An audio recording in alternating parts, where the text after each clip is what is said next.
Hello again. So when I was out driving the other day, I actually drove a lot further than I intended to, and therefore had a lot more to say than I intended to. So I've put together another video with the remaining comments where I talk about why I chose this car over some of the competition and a few other things. I hope you enjoy it. Hope you like the car. If you like these videos, please don't forget to like, comment, subscribe, and I'll see you next time.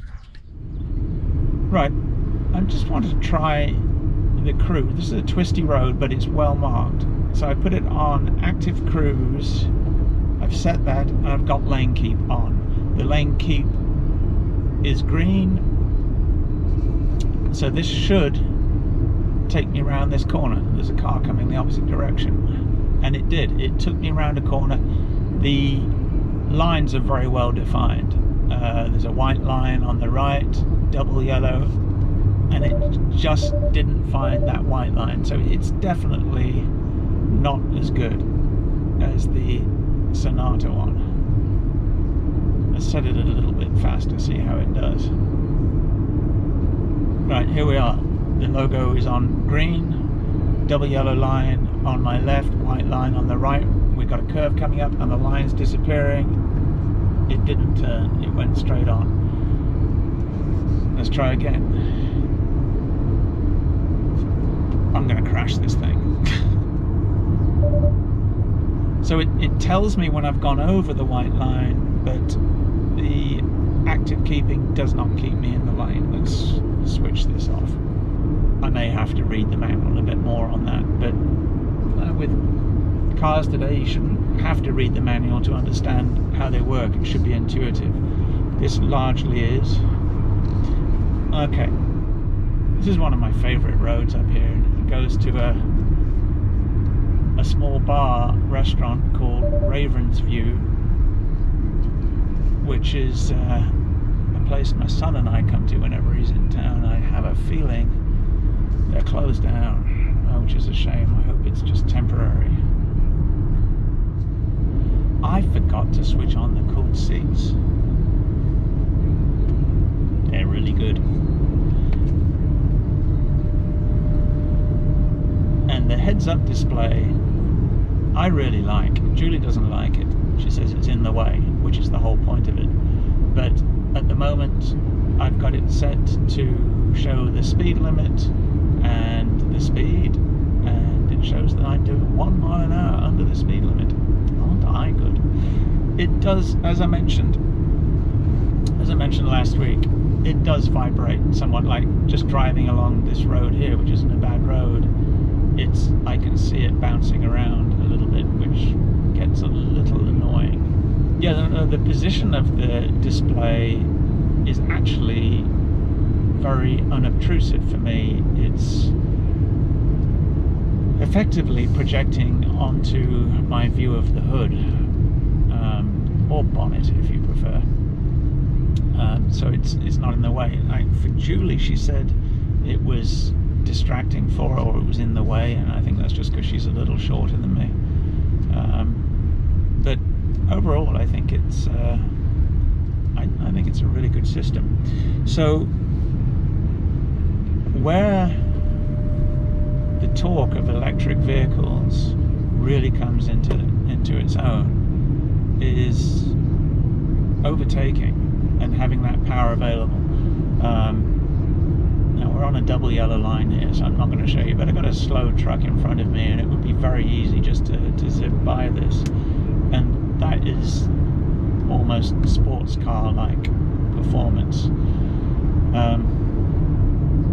Electric cars tend to run out of power fairly quickly at the high end, and I think this one is no exception. I think the top speed is 110 or 108 miles an hour, but in everyday driving you don't need to be going that speed, and you shouldn't be going that speed. Speed limit here in Arizona on the highways is 75, which means realistically you're probably doing 80, and it'll handle that very easily, and there's plenty of power in reserve to make quick overtaking maneuvers if you need to. So it's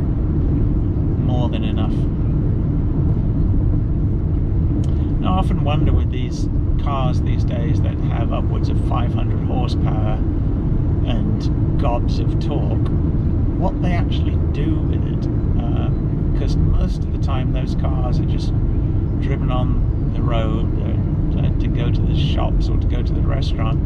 There's no way you're going to use all that power and torque. So what's the point? Is it just to say, I've got it? And this one has ample, I think it is 200 horsepower, 201 horsepower, and 290 foot-pounds of torque, which in a front-wheel drive car is plenty. We've decided this car is blue. I spoke with my father about it, and he understands colour. He's an artist, or was an artist. He said blue has a very wide spectrum, and there's a huge range from indigo to aqua and beyond.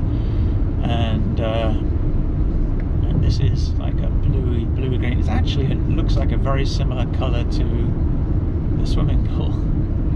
So we settled on teal. I'm thinking it might be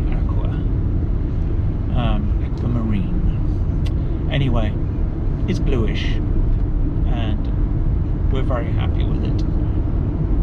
One thing I do have to figure out is whether or not the dealerships here have the ability to service this car. I mean, it won't need much in the way of regular service, but if something goes wrong with it,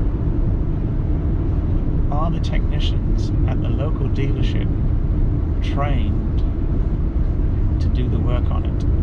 And if they're not, what do we do? And will Hyundai stand by their 3-year free service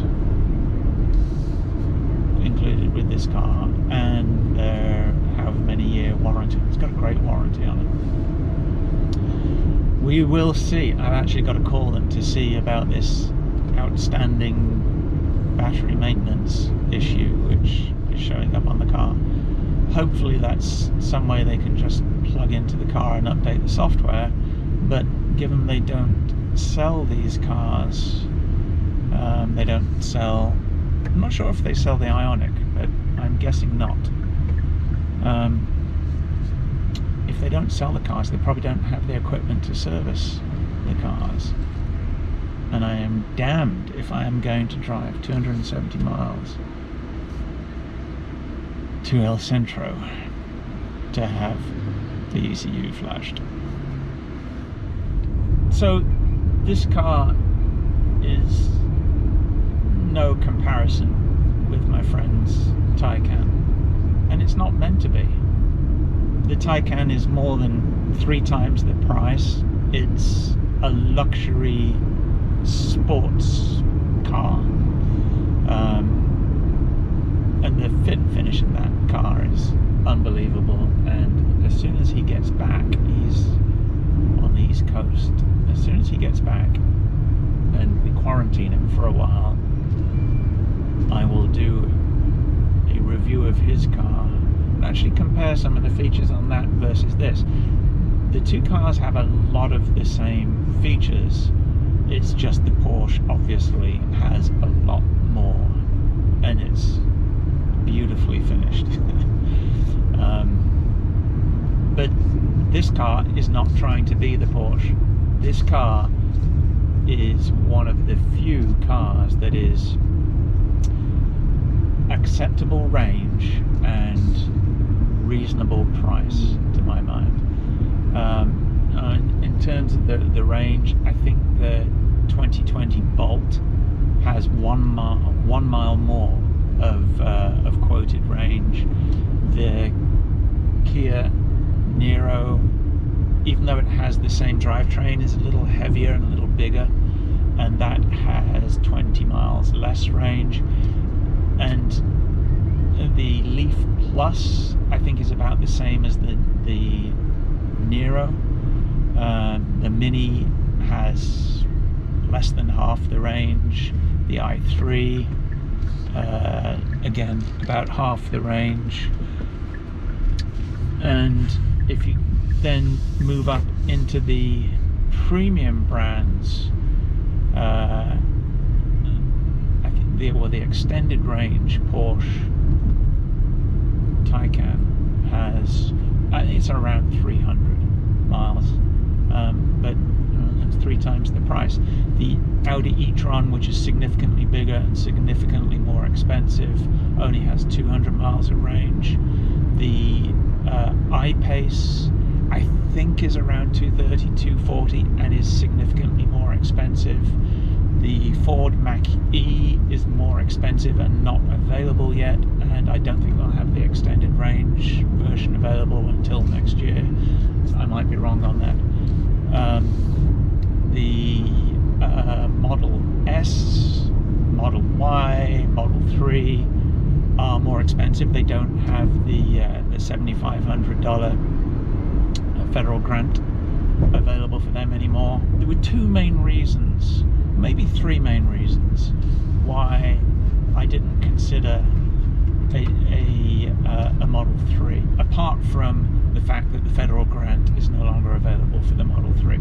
First one is it has an exceedingly bad reputation for quality.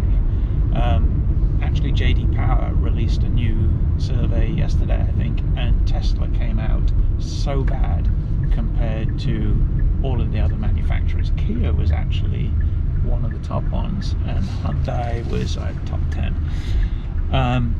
So quality was the first thing.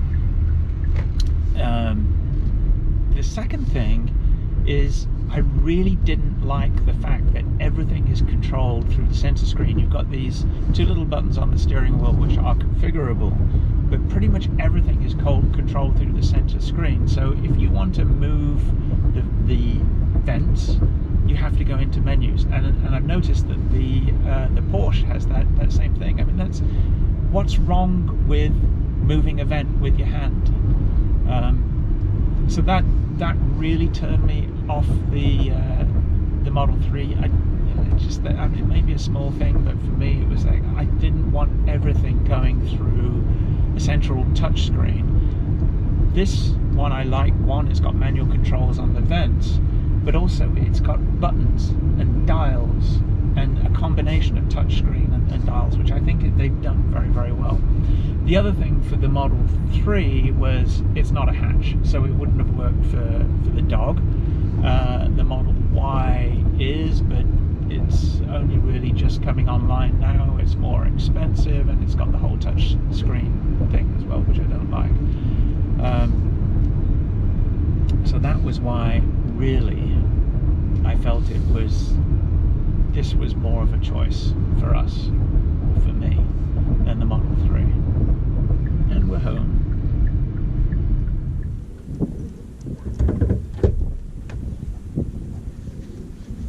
Oh, hello. Where did you come from?